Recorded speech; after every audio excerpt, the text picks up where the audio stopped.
రష్యాలో అధికార కేంద్రాల్లో ఓ రహస్యమైన వ్యక్తి ఉండేవాడు.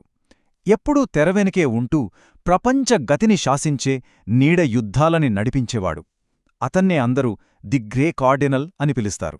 కాని ఈరోజు ఆ నీడల చాటునుంచి ఓ కథ బయటకొచ్చింది, అది కూడా తుపాకీ కాల్పుల శబ్దంతో. ఇది జూన్ 2023. వాగ్నర్ గ్రూప్ తిరుగుబాటుతో రష్యా మొత్తం అట్టుడికిపోతున్న సమయం. అప్పుడు ఆ తిరుగుబాటు నాయకుడితో ఒక శక్తివంతమైన జనరల్ నవ్వుతూ అన్న మాట ఇది: తీసుకెళ్ళండి వాళ్ళని. మరి ఆ నవ్వు వెనుక ఉన్నది ద్రోహమా లేక మరేదైనా పెద్ద రహస్యమా? ఆ తర్వాతేమనిందంటే, సరిగ్గా అదే జనరల్ ఈరోజు ఉదయం మాస్కో నడిబొడ్డున ఉన్న తన అపార్ట్మెంట్లోనే కాల్పులకు గురయ్యారు. ఒకప్పుడు నీడలను శాసించిన వ్యక్తినే ఇప్పుడు నీడలు వెంటాడాయి. సరే, అయితే అసలు ఏం జరిగిందో కాస్త లోతుగా చూద్దాం. ఈ దాడి ఎలా జరిగింది? ఆలోచించండి. మాస్కోలోని అత్యంత భద్రత ఉండే ప్రాంతంలో ఒక టాప్ జనరల్పై హత్యాప్రయత్నం జరగడమంటే మామూలు విషయం కాదు కదా. ఇది ఎలా సాధ్యమైంది? ఇక్కడే సామాన్య ఇంట్రెస్టింగ్ విషయం ఉంది. ఆ హంతకుడు ఎంచుకున్న మారువేషం ఎంత తెలివైందో అంత భయంకరమైంది కూడా. ఏకంగా ఒక ఫుడ్ డెలివరీ కొరియర్ వేషం వేశాడు. ఎందుకంటే మాస్కోలాంటి నగరంలో రోజూ వేలమంది డెలివరీ వాళ్లు తిరుగుతుంటారు. వాళ్లని ఎవరు పట్టించుకుంటారు చెప్పండి? అంటే చూడండి, ఇది కేవలం ఒక మారువేషం కాదు, ఇదొక పక్కా ప్లాన్. మాస్కోలోని హైటెక్ సెక్యూరిటీని దాటడానికి ఇదొక అద్భుతమైన వ్యూహం. డెలివరీ బాయ్ కాబట్టి ఎవరికీ అనుమానం రాదు. సెక్యూరిటీ కూడా పెద్దగా పట్టించుకోరు. హెల్మెట్ ముఖాన్ని కవర్ చేస్తుంది. ఇక ఆ పెద్ద డెలివరీ బ్యాగ్లో ఆయుధాన్ని దాచేయొచ్చు. ఎంత సింపుల్గా, ఎంత చాకచక్యంగా లక్ష్యం వరకు చేరవచ్చో కదా. అసలు ఈ జనరల్ ఎవరు? ఒక వ్యక్తిని చంపాలనుకుంటున్నారంటే అతని వెనుక ఎంత పెద్ద కథ ఉండుంటుంది. అతని గతాన్ని ఒక్కసారి చూస్తే ఈ ప్రశ్నకు సమాధానం దొరకొచ్చు. మనం ముందుకు వెళ్లే ముందు జిఆర్యు గురించి తెలుసుకోవడం చాలా అవసరం. ఇది రష్యా యొక్క అత్యంత శక్తివంతమైన, ఇంకా చెప్పాలంటే చాలా భయానకమైన మిలిటరీ ఇంటెలిజెన్స్ ఏజెన్సీ. మన జనరల్ అలెక్సేయవ్ ఈ సంస్థలోనే కీలకమైన నాయకుడు. అతని కెరియర్ చూస్తేనే మనకర్థమైపోతుంది.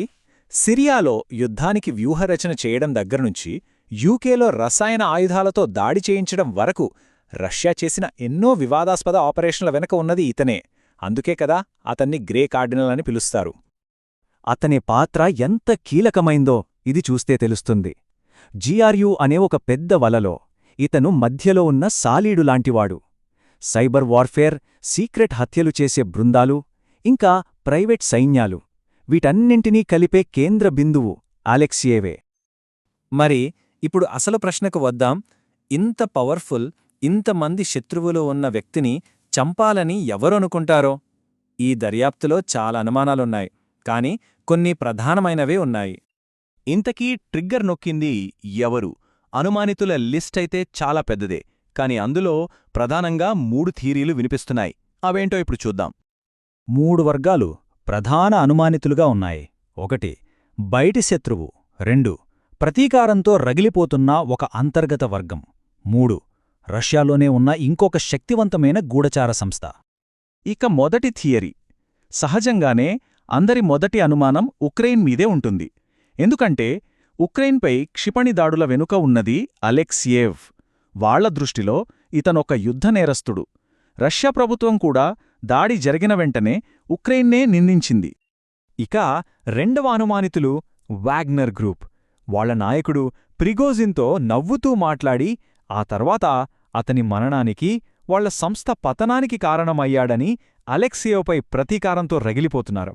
వాళ్ల దృష్టిలో ఇది నమ్మకద్రోహం. ఆ ద్రోహానికి ప్రతీకారం తీర్చుకోవాలని చూస్తున్నారా? ఇక 3వ థియరీ. ఇది చాలా సంక్లిష్టమైనది. దీన్ని అర్థం చేసుకోవాలంటే మనం ఎఫ్ఎస్బి గురించి కొంచెం తెలుసుకోవాలి. ఇది రష్యా యొక్క అంతర్గత భద్రతా సంస్థ. సింపుల్గా చెప్పాలంటే జిఆర్యుకి ఇది అతిపెద్ద ప్రత్యర్థి. ఇది అన్నింటికన్నా భయంకరమైన థియరీ. ఇది ఒక అంతర్గత కుట్ర అని. అంటే రష్యాలోనే ఉన్న ఎఫ్ఎస్బి ఈ దాడిని ఆపలేకపోయిందా, లేక వాళ్లకు వాళ్లే తమ ప్రత్యర్థి అయిన జిఆర్యుని బలహీనపరచడానికి ఈ దాడికి రహస్యంగా సహకరించారా అన్నది పెద్ద ప్రశ్న. ఇక్కడ మనం గమనించాల్సిన కీలకమైన విషయం ఒకటుంది. జనరల్ అలెక్సేయోపై జరిగిన ఈ దాడి ఏదో ఒకటే జరిగిన సంఘటన కాదు. ఇదొక పెద్ద పరంపరలో భాగం. చూడండి, గత 14 నెలల్లో మాస్కోలో ఒక ఉన్నత స్థాయి జనరల్పై జరిగిన 4వ హత్య ఇది. ఒకరి తర్వాత ఒకరు, ఒక స్పష్టమైన భయంకరమైన నమూనా కనిపిస్తోంది. యుద్ధమిప్పుడు సరిహద్దుల నుండి రష్యా రాజధాని వీధులకు చేరింది. ఈ హత్యల సరళిని చూస్తే ఒక విషయం స్పష్టంగా అర్థమవుతోంది. టార్గెట్ చేస్తున్నది యుద్ధభూమిలో పోరాడే కమాండర్లను కాదు, యుద్ధానికి వ్యూహాలు రచించే కీలకమైన వ్యక్తులను. అంటే సైన్యం యొక్క చేతులను కాకుండా దాని మెదడును దెబ్బతీయడమే వీరి లక్ష్యం. మరి వీటన్నింటి అర్థమేంటి? ట్రిగ్గర్ నొక్కింది ఉక్రెయినా, వాగ్నరా లేక ఎఫ్ఎస్బీనా? ఎవరైనా సరే ఈ ఘటన ఇస్తున్న సందేశం మాత్రం చాలా భయంకరంగా ఉంది. ఇక్కడున్న ఐరనీ ఏంటంటే, ఏ జనరల్ అయితే ఇతర దేశాలలో నీడయుద్ధాలు, హైబ్రిడ్ వార్ఫేర్ సృష్టించాడో ఇవాళ తన సొంత ఇంటిలోనే అలాంటి యుద్ధానికే బలైపోయాడు. అతను సృష్టించిన ప్రపంచమే అతన్ని కబలించింది. చివరిగా హంతకుడు ఎవరో తెలుసుకోవడం కంటే ముఖ్యమైన విషయం ఒకటుంది. ఈ దాడి రష్యా ఉన్నత వర్గాల్లో ఎంత లోతైన అభద్రత, హింస, అనుమానం ఉన్నాయో బయటపెడుతోంది. వ్యవస్థ లోపల్నుంచే కుళ్ళిపోతుందనడానికి ఇది ఒక సంకేతం. నీడ యుద్ధాన్ని నిర్మించిన మనిషే ఇప్పుడు అందులో చిక్కుకున్నాడు. ఈ దాడి రష్యాలో ఒక భయంకరమైన అస్థిరతను బయటపెట్టింది. అసలు సరిహద్దులే లేని ఈ యుద్ధంలో ఇకపై ఎవరు సురక్షితం? ఈ ప్రశ్నతోనే ఈరోజుకి ముగిద్దాం. ఆలోచించండి.